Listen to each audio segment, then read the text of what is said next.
And then about 40 years ago, when the state Supreme Court decided that not only should people have a right to kill the unborn children in their womb, they also have a right to use our taxpayer dollars to pay for it, they probably thought that fight was over too. They were wrong. They were wrong. Now we're going to hear from Tom Harvey in a few minutes, who is the chair of the Stop Taxpayer Funding of Abortion campaign. But first, I want to introduce a friend and fellow pro-life activist, Dr. David Franks. Dr. Franks is the chair of the board for the Massachusetts Citizens for Life.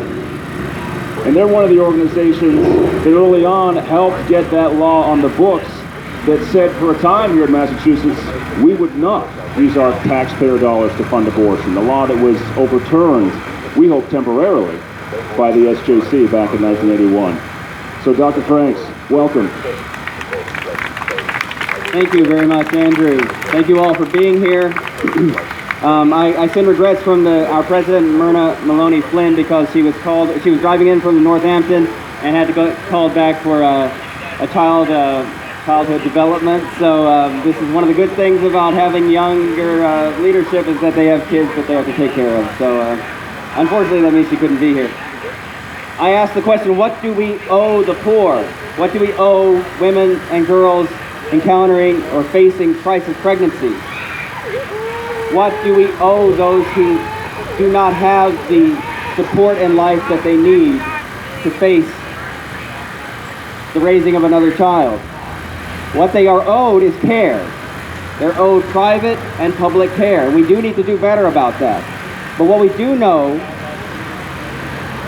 is that abortion is never going to be a solution for solving those tough problems. We have to do an examination of conscience as a society about how much care we provide for the vulnerable, especially when they're facing pregnancies. But we have to know that there is no silver bullet, there's no solution that can come with the killing of an unborn child. That's what we have to always keep in mind, is these tough social problems cannot be solved with killing. What Commonwealth means, what the Commonwealth of Massachusetts has styled itself as a state, right? Wealth is a word that comes from well, that which is in the best interest of a person, and health. The wealth of a people is not money, and it's telling that we've come to think of wealth as money. Wealth is care. It's what we do to take care of each other. That is our wealth. The commonwealth is how much we care for those who are marginalized, those who are suffering crisis pregnancies, those who are in need of our help. What we get instead, especially from pro-abortion supporters, is a lot of race warfare, class warfare.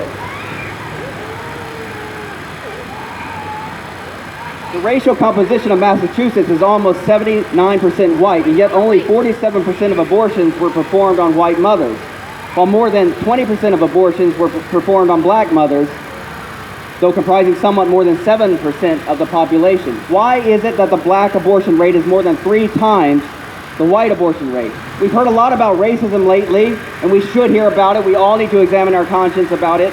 It's a subtle demon, and it afflicts most of us. The problem, though, is we never know when we're being racist. And the fact is Planned Parenthood, with its eugenic history, and every abortion mill in this country is, in fact, part of a racist war against minority populations. It is a racist war, especially against African Americans. The black abortion rate is 3 times the white abortion rate here in Massachusetts. Our tax dollars should not be funding a race war. It should not be funding a race war. It shouldn't be funding a class war either.